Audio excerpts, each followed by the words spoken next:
Welcome to Go Play Esports Podcast with Christopher Turner, Go Play founder and CEO, esports coach at the Southern University Lab, and gamer. Discussions on the emergence of esports at the K-12, collegiate, and professional level. Let's go! Let's go play!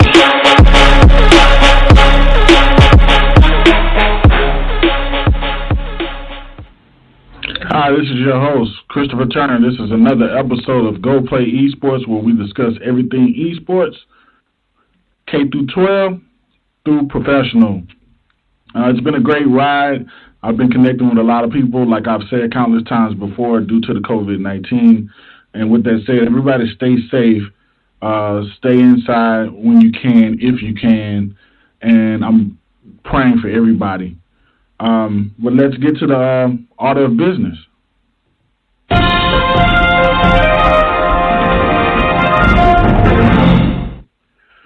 So, you always know we do esports news of the day, and this is the news story for today.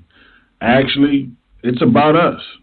Go Play Esports Podcast has now joined the T5C family. It's an eyeglass company that's been in business for years.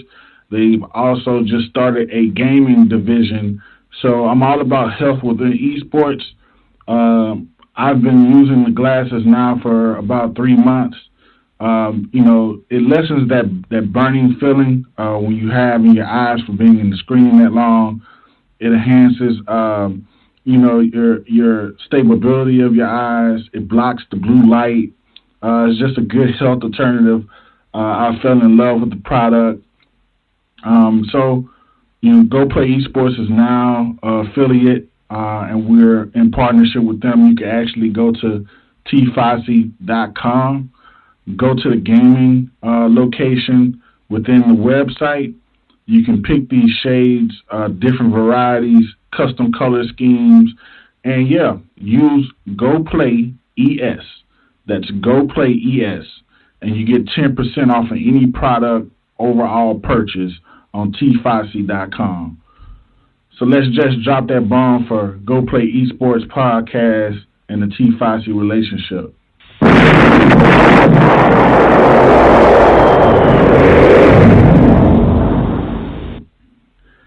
All right, so let's get on with it. Every episode we have special guests. Today, I think we have two. It's a tag team. They put me in mind of my director at Southern University Laboratory School and myself. I've been watching them for a couple, probably about a year now. Are going to put in process something that they developed at my high school next year, hopefully, if we get back. And regardless, we're probably going to do it virtual. But with that said, then we kind of introduced them. They have some extensive background as far as education, as far as gaming, as far as developing a curriculum around gaming. And the first person, she's a public educator for over 25 years. She's a principal at a high school in Kansas.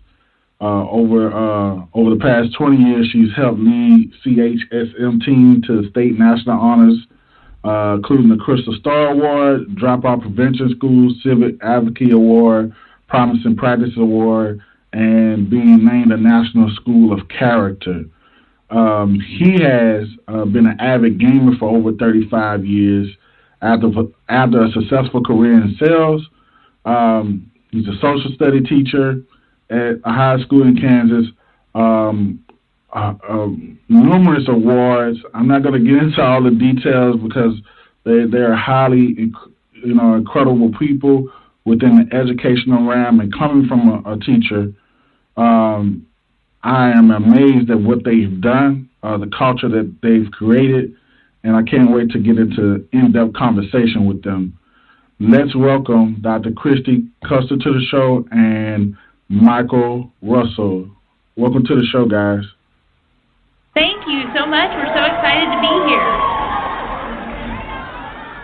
That's awesome. I know Dr. Kristy Custer. I went into some brief background. If Michael is here as well, can y'all kind of take probably 2 to 3 minutes apiece and kind of go into depth about how y'all got to this point? Sure. Well, like you said in your introduction, thank you so much. I have been part of the alternative education world for over 20 years, and I am always looking for a hook. In alternative school and school in general should always be about engagement and getting the kids excited about schools. And as all educators know, I don't know if it's because we're getting old or because this is just how it is, but if kids have changed or not, but it seems to be getting harder and harder and harder to just be able to stand up in front of a class or, give worksheets. And so educators are constantly looking for that engagement piece. And so when we hired Mike, he's really the key here to our whole esports world. When we hired Mike, he had a passion project. And I always ask teachers when we hire them, we do student passion projects, but what are your passions? Because we think if we can get our teachers excited about something and they bring their passions into the classroom, we can get kids excited. And I say he almost embarrassedly and shyly said that he was a video gamer. And I said, well, that's good because we've got a lot of them here, so I know you'll get a lot of traction on that. And then my piece in it is I write curriculum on just about any topic you could possibly give me. Because at Complete High School Maize, we have individualized instruction, and so each kid is getting what they're interested in and getting their needs met. So Mike took his passion for video games, and I added in some education-ese, is what we call it, where I could turn his passion into what looked like school, and here we are. That's awesome. Is Mike here? Yep, I'm here. Yeah. All right. So kind of go into your background, Mike. Okay. Yeah. So, like you mentioned, I've been gaming pretty much my whole life. Started on the Atari 2600 and worked my way through all the consoles and graduated high school and got my first PC, and that's when I really started to get into gaming pretty hardcore. But I've only been in education about 5 years. This next year will be my 6th year.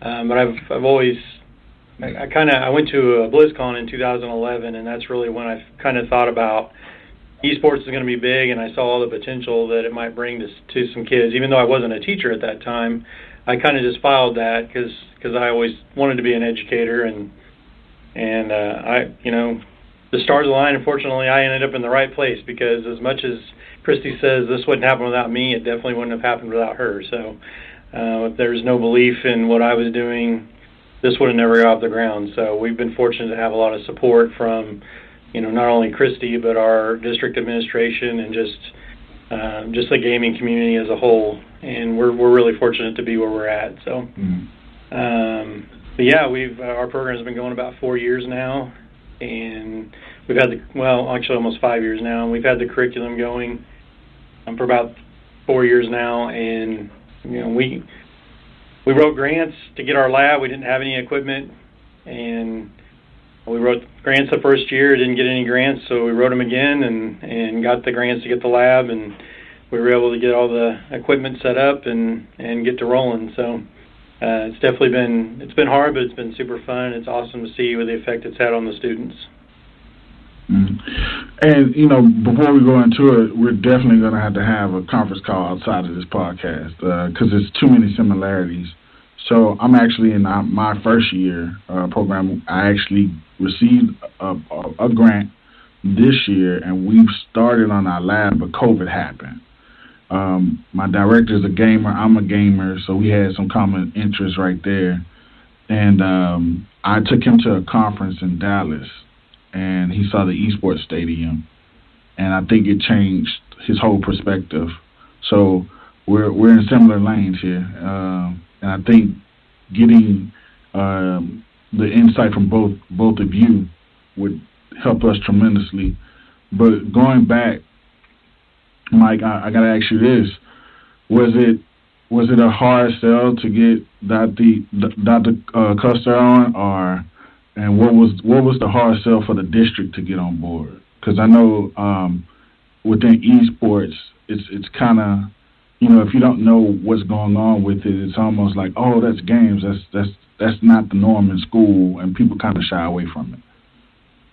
Well, I'm going to jump in here, even though you asked the question to Mike, because before he tells you this, because your story of the commonalities goes even deeper. Because Mike, before he became a teacher, was a master salesman. He has been in sales most of his life, and he was so smart. He asked me. He said, "Hey, there's this esports event called BlizzCon, and it's a pretty big deal. Would you like to go?" And I didn't know anything about BlizzCon. Yeah. And I go, "Well, where's it at?" And he said, "Anaheim." And I'm a mom with 3 kids, and to me, Anaheim is Disneyland. And I was like, okay, I can take my kids out to Disneyland, and I'll go see what this BlizzCon thing is about. And so I walked in there, and first I stood in line with 10,000 of my closest friends, and the tickets sold out immediately within minutes. And then once I got in the door, I stood in line again to buy merchandising for 45 minutes or an hour, and then I walked out into the stadium, and it was at that moment that I understood that this is not about playing video games and creating video games. This is a culture. And so you were right on the money. You have to get people immersed. You have to show them that this is not about teenage boys playing video games in their basement.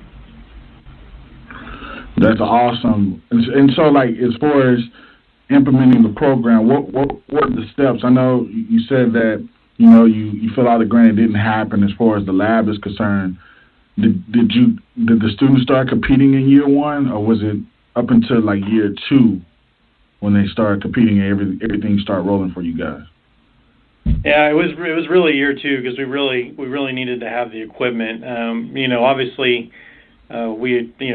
we had all talked to the students, and there was definitely a lot of interest in it, and they were super excited about getting rolling. And, unfortunately, it just didn't work out that first year, but the Maize Education Foundation came through for us and really helped us get some things going, and a tech committee helped us get some money, and we were able to get it going. So, yeah, really my second year is when it really started to get going. But the anticipation was definitely there. But as far as convincing Kristy to be part of it, it was really not hard to convince her to do it.